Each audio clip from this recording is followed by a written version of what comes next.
नमस्कार राजस्थान, आपके पसंदीदा डिबेट शो 5 के प्रहार में आप सभी का स्वागत। मैं हूं आपके साथ हेमंत कुमार। भजनलाल कैबिनेट ने राजस्थान विधि विरुद्ध धर्म संपरिवर्तन प्रतिषेध विधेयक को कुछ संशोधनों के साथ मंजूरी दी है। बिल के नए ड्राफ्ट में जबरन धर्म परिवर्तन पर उम्र कैद तक की सजा के साथ ही कई कड़े प्रावधान किए गए हैं। नए बिल में घर वापसी को धर्म परिवर्तन नहीं माना गया है। मूल पैतृक धर्म में वापसी को धर्म परिवर्तन की परिभाषा में शामिल नहीं किया गया। कानून मंत्री जोगाराम पटेल ने कहा कि इसके साथ ही अवैध धर्मांतरण में संलिप्त संस्था का रजिस्ट्रेशन रद्द करने, राज्य सरकार द्वारा ग्रांट बंद किए जाने, जिस स्थान पर अवैध धर्म परिवर्तन हुआ उस संपत्ति की जांच के बाद जब्ती अथवा गिराए जाने का प्रावधान प्रस्तावित किया गया है। उन्होंने बताया कि मूल पैतृक धर्म में वापसी को धर्म परिवर्तन की परिभाषा में शामिल नहीं किया गया है। इस प्रस्तावित कानून में सबूत का भार उस व्यक्ति पर होगा जिसने धर्म परिवर्तन करवाया है। आज इसी सबसे बड़े मुद्दे पर करेंगे चर्चा। पहले रिपोर्ट देखिए।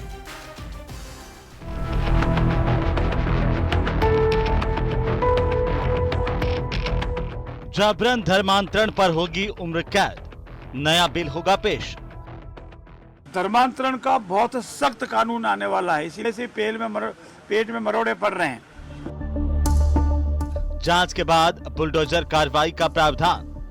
राजस्थान में भी ये धर्मांतरण बिल आना चाहिए, कानून बनना चाहिए और इस प्रकार की जो संस्थाएं काम कर रही है उन पर नियम कायदों के अनुरूप कार्रवाई होनी चाहिए। घर वापसी को नहीं माना जाएगा धर्म परिवर्तन।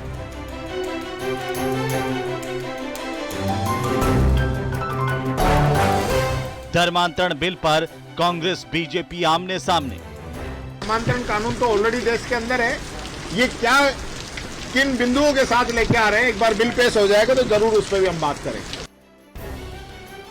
अवैध धर्मांतरण बुलडोजर एक्शन।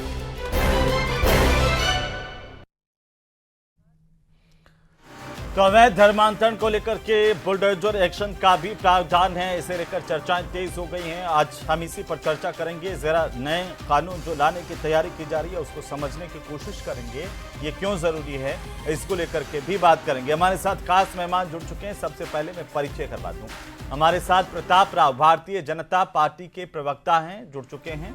साथ ही पौरुष भारद्वाज हमारे साथ जुड़ चुके हैं, कांग्रेस पार्टी के प्रवक्ता। AK जैन साहब वरिष्ठ अधिवक्ता हमारे साथ जुड़ चुके हैं। अब्दुल लतीफ आर्को हमारे साथ जुड़ चुके हैं इस्लामिक स्कॉलर के तौर पर। और लादूराम कटारा हमारे साथ जुड़ रहे हैं, कार्यकर्ता, हिंदू कार्यकर्ता जो लगातार इसे लेकर के आवाज बुलंद करते रहे। आप सबका बहुत स्वागत है। सबसे पहले प्रताप जी आपसे शुरुआत करूंगा। क्यों जरूरत पड़ी इस नए कानून को लाने की और आखिरकार क्या इससे धर्म परिवर्तन रुकेगा? जो करना चाहते हैं उनको मजबूरी से रोका जाएगा? हाँ हेमंत, क्योंकि हम लोग सामाजिक कार्यकर्ता हैं, ये लगातार जो धर्म परिवर्तन के मामले हैं राजस्थान में आ रहे हैं। राजस्थान के ऐसे कई मामले जो हम लोगों ने ही जाके दर्ज कराए हैं, बहुत सारे। और पिछले दिनों भी एक मामला महेशनगर थाने में इसी तरह का दर्ज हुआ। और सब ज्यादातर मामलों में ये देखा गया कि उत्तर प्रदेश से या गुजरात से लव जिहाद के मामले यहां वहां से भगा के ला रहे हैं लड़कियों को, हिंदू लड़कियों को भगा के ला रहे हैं और यहां मैरिज जो है रजिस्टर्ड कराई जा रही है, यहां उनका धर्म परिवर्तन कराया जा रहा है। उसके पीछे बहुत बड़ा कारण था कि उत्तर प्रदेश में, गुजरात में या आसपास के राज्यों में एक कठोर कानून था। वहां के कानून से बचने के लिए राजस्थान को अशोक गहलोत की सरकार के समय ही इसे एक आश्रय स्थल बना दिया गया था। और अशोक गहलोत के समय से ही यहां बड़ी संख्या में इस तरह के लव जिहाद के केस यहां सामने आने लगे थे। उसी समय से मांग उठ रही थी, जिस तरह के कानून पड़ोसी राज्यों में है उसी तरह का कानून राजस्थान में होना चाहिए, जिससे राजस्थान को धर्म परिवर्तन करने वाले गिरोह अपना आश्रय स्थल नहीं बना लें। और उसी के चलते भजनलाल जी की सरकार ने आते ही तय किया था। और ये जो है इस पे काफी लंबा विचार विमर्श हुआ। अंत में एक ऐसा खाका तैयार हुआ है जो निश्चित तौर पे जिस तरह के कठोर कानून बनाया गया है और ये जब पास होगा, लागू होगा, तो निश्चित तौर पे यहां धर्म परिवर्तन जबरदस्ती करवाने वाले, कपटपूर्ण करवाने वाले या धर्मांतरण जो है गिरोह के रूप में करवाने वाले लोगों पर अंकुश लगेगा, डरेंगे और कम से कम राजस्थान को अपने आश्रय स्थलीय नहीं बनाएंगे। और इसलिए बहुत जरूरी था ये कानून। भारतीय जनता पार्टी की सरकार बहुत पहले से इस बात को कह रही थी, चुनावों के समय भी ये बात उठी थी और ये अब समय आ गया है, कानून बन चुका है, विधानसभा में पेश होगा, बहस होगी और उसके बाद पारित होगा, लागू होगा और निश्चित तौर पे उसके बाद जिस तरह के यहां मामले आ रहे हैं उन मामलों में कमी आएगी। हमारी बहन बेटियां सुरक्षित होंगी, उन्हें बहलाने फुसलाने की जो हरकतें हैं वो दूर होंगी, कम होंगी और जो धर्मांतरण का एक षड्यंत्र पूर्वक जो काम चल रहा है उस पर रोक लगेगी। पौरुष भारद्वाज जी, बीजेपी कह रही है कि गहलोत सरकार के समय से ही धर्मांतरण का अड्डा राजस्थान बना हुआ था, उसको रोकना जरूरी था, जो अवैध धर्मांतरण उसके लिए कानून ला रहे हैं। आप सहमत हैं? हेमंत जी, देखिए मैं सबसे पहले आपसे कहना चाहूंगा, चूंकि हम लोग राजस्थानी लोग हैं और राजस्थानी में एक कहावत होती है कि एक बच्चा छोटा होता है वो अपनी दादी के पास जाके बोलता है, बोले दादी माई आपका भाई आया है, बोले तो दादी माई जो वृद्धा होती है जिनको आंखों से कम दिखता है वो बोलती है, बोले भाई जब तक आके वो मेरे गले नहीं लगेगा मैं नहीं मानूंगी। तो मैं आपसे इस बात को कहना चाहूंगा कि सरकार जब जब जो है ये किसी अपनी विफलता में गिरती है तो ये ध्यान भटकाने के लिए जो इस तरह की बातें करना शुरू कर देती है। मैं आपका ध्यान आकृष्ट करना चाहूंगा कि पिछला बजट सत्र था, उससे पहले जो है एक कैबिनेट की बैठक में प्रस्ताव पास हुआ था और उसमें सरकार ने संकल्प लिया था कि हम जो बजट सत्र आएगा उसमें हम इस कानून को पास कराएंगे। उसके बाद में इन्होंने फरवरी में जो है सदन के पटल पर रखा और उस समय भी ऐसे बातें चल रही थी कि भाई हम इस बजट सत्र में जो है इस कानून को पास करा देंगे। उसके बाद देखिए उस समय लोग सरकार जो है विफल रही है, उसको नहीं करवा पाई और अभी जो ऐसा ही भर्ती वाला मामला और अनेकों प्रकरणों पर सरकार की थू हो रही है, तो ये वापस जो है इस तरह की बातें करने लगे। सबसे बड़ी बात हेमंत भाई मैं आपसे कहना चाहूंगा कि देखिए पिछली बार हम लोग डिबेट में बैठे थे, जो विजन 2047 वाला डॉक्यूमेंट था उस पर भी मैंने ये बात कही थी कि देखिए सबसे पहले ये परिपाटी होती थी, चाहे सरकार कांग्रेस की हो या बीजेपी की हो, कि सरकार जब कुछ भी करने के लिए जारी होती है तो उसमें पहले आम जनता से, और आम जनता से नहीं तो संबंधित संगठनों से या जनप्रतिनिधियों से उसके बारे में राय अवश्य मांगती है। उसके बाद में जो है वो बिल सुझाव के साथ या आपत्ति के बाद के निराकरण के बाद जो है सदन में पेश किए जाते हैं। मैं आपसे इस बात को वापस इस बात को कह रहा हूं कि देखिए कहां तो इस बिल को फरवरी के अंदर पेश कर दिया गया सदन में, हालांकि वो एक अलग बात है कि अगस्त में जो है सरकार ने खुद ने अपने द्वारा पेश किए गए ड्राफ्ट की समीक्षा करके यह निर्णय लिया कि फरवरी में जो ड्राफ्ट हमने पेश किया उसको हम इस सत्र में वापस लेंगे और उस ड्राफ्ट को खुद के द्वारा पेश किए गए ड्राफ्ट को दोषपूर्ण मानते हुए कह रही है सरकार कि हम नया ड्राफ्ट पेश करेंगे।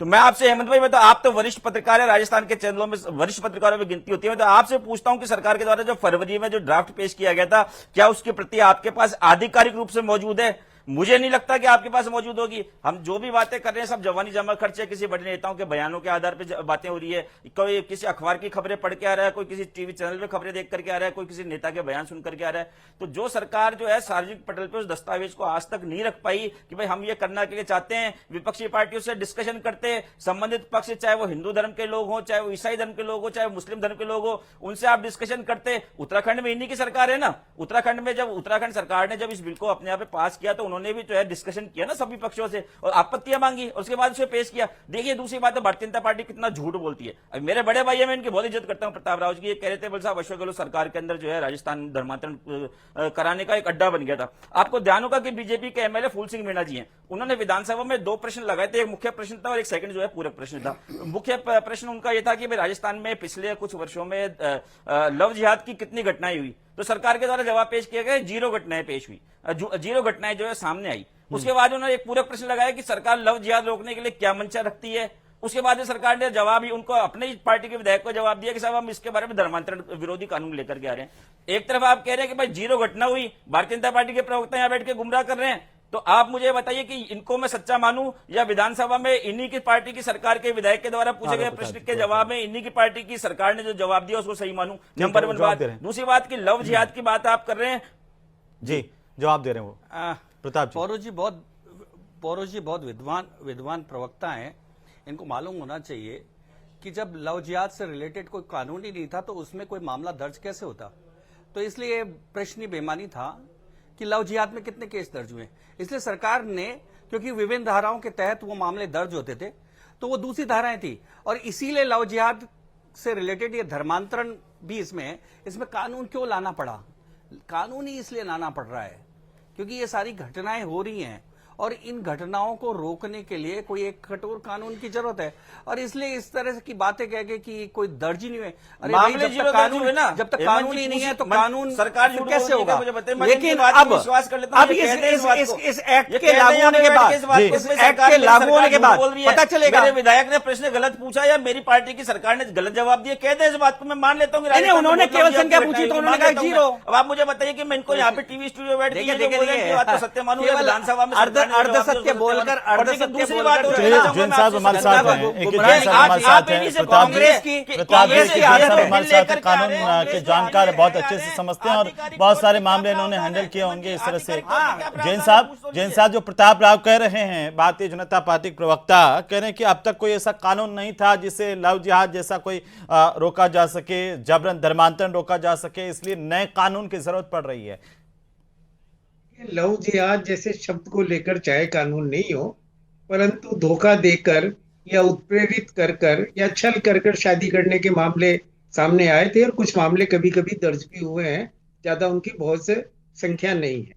ये जो धर्मांतरण विरोधी बिल आया है जी, ये 2006 में भी आया था, 8 में भी आया था और हिंदुस्तान के लगभग 14 से 15 स्टेट्स में ये कानून लागू है। और कम से कम जब 1977 में सुप्रीम कोर्ट ने उड़ीसा और मध्य प्रदेश के धर्मांतरण विधेयकों को हरी झंडी दे दी थी, उसके बाद ज्यादातर राज्यों में ये धर्मांतरण विधेयक आए हैं। हरियाणा में भी है, उत्तर प्रदेश में भी है, मध्य प्रदेश में भी है, उड़ीसा में भी है, छत्तीसगढ़ में भी है, झारखंड में भी है, कर्नाटक में भी है, हिमाचल प्रदेश में भी है। और हिमाचल प्रदेश में तो तब आया था जब वहां पर कांग्रेस की सरकार थी, वो कांग्रेस के तत्कालीन मुख्यमंत्री उसको लेकर आए थे, वहां से तब से लागू हुए। धर्मांतरण संबंधी भी ये जो धर्मांतरण का विवाद है कोई नया नहीं है। मैं शायद जो ज्यादातर लोगों को पता नहीं होगा कि आजादी से पहले भी इस संबंध में कानून आए थे, ये राज्य का सब्जेक्ट था। 1936 में सबसे पहले रायगढ़ एंटी रिलीजन एक्ट पास बिल आया था, रायगढ़ स्टेट के लिए आया। उसके बाद सरगुजा स्टेट में आया 1942 में, और 1946 में उदयपुर धर्मांतर विरोधी विधेयक या उन्होंने एक्ट अपना उदयपुर स्टेट ने भी बनाया था। 1954 में संसद में regulation of conversion act propose किया गया था, जिसे लोकसभा ने खारिज कर दिया। उसके बाद क्योंकि शुरू से ही थोड़ा थोड़ा विवाद रहा, विशेष रूप पर ईसाई मिशनरीज के द्वारा, और उसके बाद से अरुणाचल में आया 1967 में या कहीं और स्टेट्स में आया, पर वो कहीं ना कहीं रुके रहे। और उसके बाद 1977 से वापस कानून आना। पर इन कानून में एक सबसे बड़ी बात है, मैं जब अध्ययन कर रहा था और स्टेट्स के भी देख रहे थे, किसी भी स्टेट्स ने, सिर्फ जो ट्राइबल स्टेट्स हैं उनके कुछ फिगर्स आए हैं, किसी भी स्टेट ने ये फिगर्स नहीं दिए। क्योंकि कोई भी कानून लाया जाता है तो उससे पहले ये सर्वे किया जाता है कि इस कानून की जरूरत क्या है, इस तरीके के लगभग संभावित कितने अपराध हो रहे हैं, उनको रोकने के लिए क्या कानून लाया जाना जरूरी है। यानी राजस्थान छोड़ के अन्य किसी भी राज्य ने कभी भी ये सर्वे नहीं किया, या किसी भी रिपोर्ट में डिस्कशंस में सर्वे नहीं आए कि भाई हमारे यहाँ इतने सारे ये केस रिपोर्ट हो चुके हैं और इसलिए, या इतने सारे केस अप्रत्यक्ष रूप से ही सामने आए, हमने सर्वे कराया, उसमें ऐसे केसेस सामने आए जबरन धर्मांतरण कर, लाभ देकर धर्मांतरण करने के, या शादी के नाम पर शादी के लव जिहाद के मामले कितने सामने आए हैं। तो उस मामले में कहीं के भी कोई डिटेल्ड रिपोर्ट नहीं। अगर राजस्थान की 7.5 करोड़ की आबादी है तो यहाँ भी कम से कम ये तो पता लगना चाहिए कि अगर इस तरह की गतिविधियां हो रही है तो कितनी हो रही हैं, क्या उनका एटीट्यूड है, क्या मैग्नीट्यूड है, क्यों ये लाना जरूरी है। धर्म व्यक्तिगत है और निश्चित रूप से अगर किसी का जबरन धर्म परिवर्तन कराया जाता है, लालच देकर करवाया जाता है, लोभ देकर करवाया जाता है, तो वो एक विवाद है। इसमें एक प्रावधान जो फरवरी वाला वो मेरे पास ड्राफ्ट है, जिसमें उन्होंने एक तो सामूहिक धर्मांतरण को डिफाइन किया है। अब सामूहिक धर्मांतरण की परिभाषा में जब 2 या 2 से अधिक व्यक्तियों का धर्मांतरण किया जाता है तो वो सामूहिक धर्मांतरण होगा। ये कुछ गले उतरने वाली परिभाषा नहीं लग रही है, क्योंकि एक परिवार के 2 लोगों ने अपना धर्म सामूहिक रूप से स्वीकार कर लिया तो क्या है, सामूहिक धर्मांतरण कहलाएगा? पहली चीज। दूसरी चीज, पूर्व धर्म पूर्व धर्म क्या है इस विषय को स्पष्ट नहीं किया गया है। इससे पहले जो आपका धर्म था, इसमें यह नहीं किया कि भाई आपका अपना धर्म या आपके पूर्वजों का धर्म, यहाँ पर ये साइलेंट है। तीसरी चीज जो रिलीजन है, मैंने पहला ऐसा कानून देखा है जिसमें रिलीजन को डिफाइन किया गया, क्योंकि कहीं भी रिलीजन क्या है, कहीं भी किसी भी कानून में, यहाँ तक कि संविधान में भी रिलीजन की कोई निश्चित परिभाषा नहीं दी गई है। इस एक्ट में रिलीजन को, धर्म जैसे धर्म को परिभाषित करने की कोशिश की गई है कि एक तरह की पूजा पद्धति, विश्वास या संपत्ति की जो रखा जाता है वो एक धर्म है। तो ये भी एक धर्म की परिभाषा भी अपने आप में विवादास्पद है। जो विद्वान लोग हैं वो इसमें बताएंगे क्या धर्म को इतनी छोटी परिभाषा में बांधा जा सकता है, धर्म क्या है। जाति अलग चीज होती, पर धर्म क्या इस परिभाषा में बांधा सकता है। अगर इस परिभाषा में बात है तो विशेष रूप से जैसे हम हिंदू धर्म की बात करें तो हिंदू धर्म में ही अलग अलग तरह की पूजा पद्धति, अलग अलग तरह के दाह संस्कार के नियम अलग, तो क्या वो अलग अलग धर्म तो नहीं माने जाएंगे? Right sir. तो इस विषय से कुछ ऐसी इसमें बातें हैं जिसके, क्योंकि ऐसा लगता है कि यानी जैसा कि आजकल परंपरा है कानून का डिस्कशंस नहीं करना, कानून के लिए डेटाज इकट्ठे नहीं करना और एक दिन में ही कानून, ये सब चीजें कि ये कानून पूरे समाज पर असर डालता है, इसलिए इसका व्यापक डिस्कशंस और व्यापक डेटाज होना जरूरी है। एक छोटी सी बात मैं और जानना चाह रहा हूं सर आपसे जैन साहब, कि पहले से ही कानून तो मौजूद हैं जबरन धर्मांतरण के खिलाफ, तो फिर इसकी आपको जरूरत लगती है कि इस तरह से कठोर, जिसमें आजीवन कारावास तक का प्रावधान हो और संपत्ति जब्त करके, उनकी संपत्ति छीन करके या संपत्ति जो है नष्ट करने का भी प्रावधान किया जाए, क्या इसके दुरुपयोग की भी संभावनाएं आप देखते हैं? देखिए, जब भी कानून में, हिंदुस्तान का जो न्याय शास्त्र है वो ये कहता है कि हर आदमी निर्दोष है जब तक ये साबित नहीं हो जाए कि वो दोषी। सिर्फ कुछ कानून बाद में बना दिए, जैसे इनकम टैक्स एक्ट का प्रोविजन है डीपीएस में कि जिसके पास मिला वो साबित करे, और ऐसे ही इसमें वजन उस आदमी को साबित कर दिया है जिस पे आरोप लग गया कि आपने धर्मांतरण करवाया। अब वो साबित करे कि मैंने धर्मांतरण नहीं कराया, तो ये इससे एक गाड़ी का पहिया उल्टा कर दिया गया, जिससे दुरुपयोग की संभावनाएं पूरी बढ़ रही है। क्योंकि ये निश्चित रूप से जब सुप्रीम कोर्ट या हाई कोर्ट में जाएगा तो बर्डन ऑफ प्रूफ को लेकर तो ये न्यायशास्त्र की कानून पर होगा कि क्या कि ये जो काम अभियोजन का है वो आप अभियुक्त पर डाल सकते हैं क्या बचाव करने का, और इस एक्ट में ऐसी क्या बात है कि ये वजन उधर डालना जरूरी है। तो ये एक इसमें विशेष बात कही गई है कि भाई अब वजन, क्योंकि मैं आरोप जिस पे लगा दिया, जिस भी वजह से लगा दिया, नॉन कॉग्निजेबल ऑफेंस है, बहुत महत्वपूर्ण बातें उन्होंने कही है कि करा सकता है। Right sir. तो इस परिस्थिति में कैसे साबित, ये एक जो है कि आगे कानून में ये कॉम्प्लिकेशन पैदा होने वाले, ये वो कैसे साबित करेगा कि जैन साहब कह रहे हैं कि जो कानून बनाने से पहले, ड्राफ्ट तैयार करने से पहले जो एक्सरसाइज की जानी चाहिए थी, जो आंकड़े इकट्ठे किए जाने चाहिए थे, वो कहीं नजर नहीं आते। आनन फानन में बस कानून लाना है, इसलिए हम एक और नया कानून बना रहे हैं। नहीं, मुझे लगता है कि जैन साहब की जानकारी में नहीं है ये बातें। जैन साहब अभी कह भी रहे थे, एक चीज और कह रहे थे, वो ये कह रहे थे कि हिंदू धर्म में अलग अलग पंथ संप्रदाय हैं। तो जैन साहब तो बहुत विद्वान अधिवक्ता हैं और कानून के जानकार हैं, क्योंकि उनकी काफी प्रतिष्ठा है और वो जानते हैं कि जितने भी इस तरह के कानून हैं उनमें माना जाता है कि मुस्लिम धर्म उनके लिए अलग से कोड है, मुस्लिम कोड है, ईसाइयों के लिए अलग से है, लेकिन इसके अलावा जितने भी भारतीय धरती से पैदा हुए हैं वो सब एक ही तरह पे हिंदू धर्म के अंतर्गत माने जाते हैं। वो किसी भी पंथ परंपरा को मानने वाले हैं, तो इसलिए इसको सनातन भी कहते हैं और हिंदू धर्म भी कहते हैं। तो इसलिए ये जो विषय आ रहा है कि कौन से पंथ परंपरा, ये क्लियर हो जाएगा। दूसरा, केवल इसमें हिंदू और मुस्लिम ऐसे नहीं लिखा है, अगर किसी मुस्लिम का भी जबरन धर्म परिवर्तन होता है तो वो भी इसमें आएगा। तो इसलिए ये केवल हिंदू धर्म को मानने वालों के लिए नहीं है, ईसाई धर्म के किसी व्यक्ति का जबरन धर्म परिवर्तन होता है वो भी इसी एक्ट के अंतर्गत होगा। तो ये जो एक्ट है किसी धर्म के लिए नहीं, ये सभी धर्मों के लिए। एक तो बात। दूसरी बात यह है कि उन्होंने कहा कि इसका सर्वे नहीं किया गया। देखिए, मैं बताऊं कि सर्वे सारा करने के बाद इतना टाइम इसलिए लिया गया क्योंकि जिस तरह से पौरुष जी ने बताया कि वापस लिया, वापस लिया क्योंकि कुछ खामियां नजर आई जब डिस्कशन में आया, और उसको दूर करने के लिए पूरी गहराई तक गए, विद्वानों ने चर्चा की, एक्सपर्ट्स की राय ली गई, सारे आंकड़े इकट्ठे किए गए। और मैं अभी लेटेस्ट बातें बता रहा हूं कि छांगुर का मामला जो यूपी में छाया हुआ है, उसके बाद बरेली में धर्मांतरण का बहुत बड़ा जो गिरोह पकड़ा गया है। इसी तरह के मरकज, इसी तरह के मरकज सख्त कानून के जो है मामले, बावजूद इतना अगर छांगुर ने इतना नेटवर्क फैला लिया आपके अनुसार, इसलिए तो पकड़ा गया। अरे हेमंत जी, हेमंत इसलिए तो पकड़ा गया, वो इसलिए तो पकड़ा गया। इतने टाइम बाद, 20 सालों से हो रहा था, 20 सालों से हो रहा था। तो उसमें आपकी भी तो सरकार, आप ये क्यों बोल जाते हैं? कितने साल से आपकी सरकार उत्तर प्रदेश में? कैसी बातें कर रहे हैं? नहीं, आप क्यों बोल जाते हैं? इसलिए पकड़ा गया कानून, इतने टाइम बाद अगर आप कह रहे हो 20 साल से हो रहा है, वो आप पकड़ा गया है, कमाल करते हैं आप। तो उसके लिए सबूत जुटाने पड़ते हैं, कोई सबूत जुटाने पड़ते हैं, केवल एक के कहने से नहीं होता।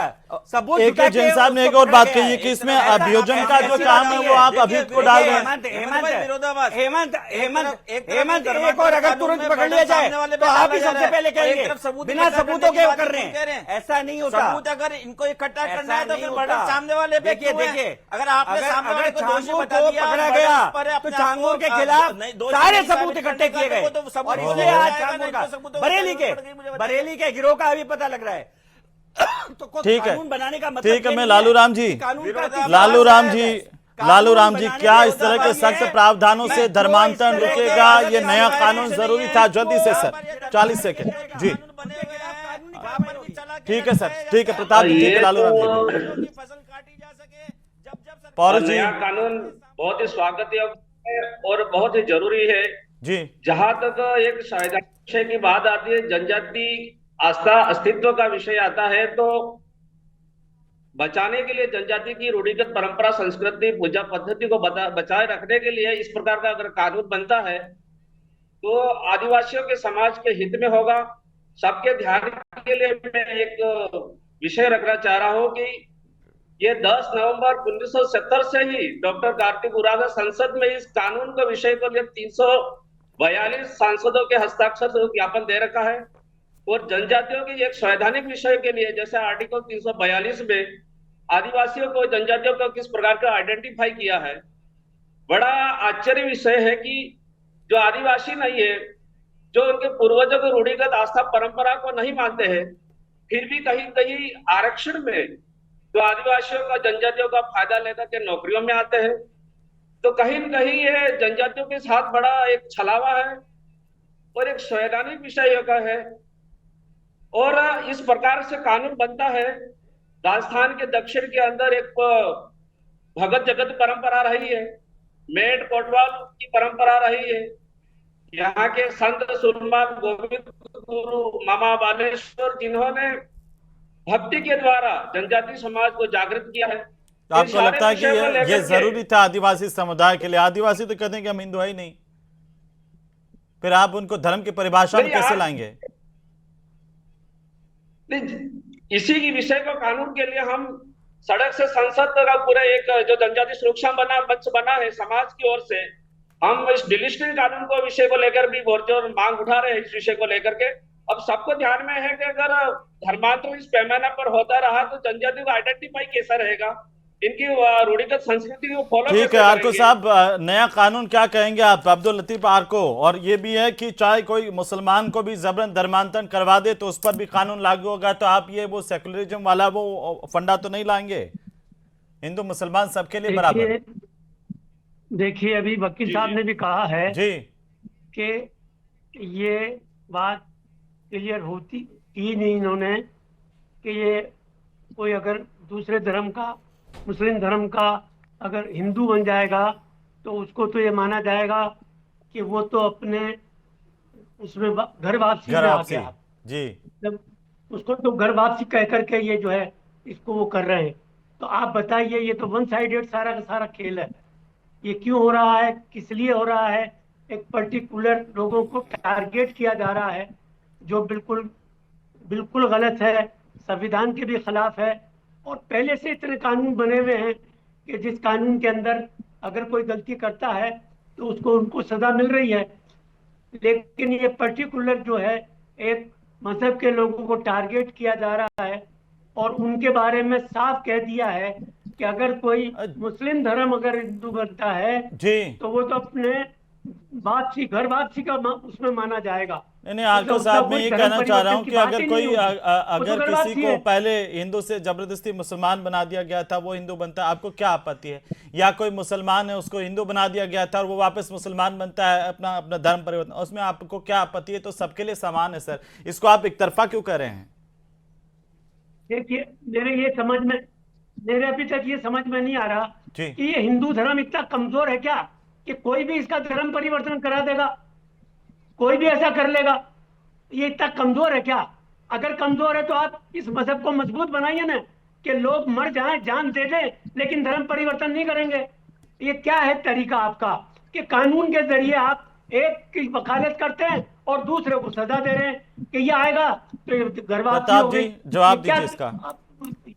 कोई इंसाफ की बात है ये एक तरफा जी तो बिल्कुल प्रताप जी नाइंसाफी कह की रहे हैं बात कि है। ये एक तरफा कानून ला रहे हैं आप। आरको साहब भी जानते हैं कि भारतीय उपमहाद्वीप पर 1400 साल पहले इस्लाम नहीं था। इस्लाम आया तलवारों के दम पर यहाँ के लोगों को धर्म परिवर्तन कराया। आज उन्हीं के वंशज जो कभी हिंदू थे वही आज यहाँ मुसलमान है। इनके पूर्वज सारे हिंदू थे। ये राम और कृष्ण के वंशज ये धर्म परिवर्तन हैं। ये अरब से नहीं आए, ये अरब से नहीं आए। इस्लाम ने बदला इनको, तलवारों के दम पे बदला, पैसे देके बदला, ये बदले गए। इनको डराया गया तब बदले गया, इनको जबरदस्ती बदला गया। और आज जो पाकिस्तान, हिंदुस्तान, बांग्लादेश में मुसलमान है वो सब धर्म परिवर्तित मुसलमान है।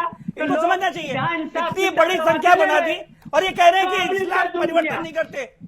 तलवारों के दम पे बदलने वाले धर्मांतरण करने वाले बोलते हैं कि चलिए जी, बहुत शुक्रिया चर्चा में शामिल होने के लिए। कुल मिलाकर के जब विधानसभा में इसे रखा जाएगा और ज्यादा चर्चा होगी, तब और कई स्पष्टताएं और नए कानून में क्या क्या खामियां रहती है उसको भी सामने होगा कि आखिरकार इसमें क्या बदलाव समय के साथ किए जाने जरूरी है। लेकिन एक प्रयास है, उसको उस तौर पर देखा जाना चाहिए। हर कानून की कुछ खामियां भी होती है, कुछ दुरुपयोग भी हो सकते हैं, कुछ अच्छाइयां भी होती है, इस तौर पर इसे देखा जाना चाहिए।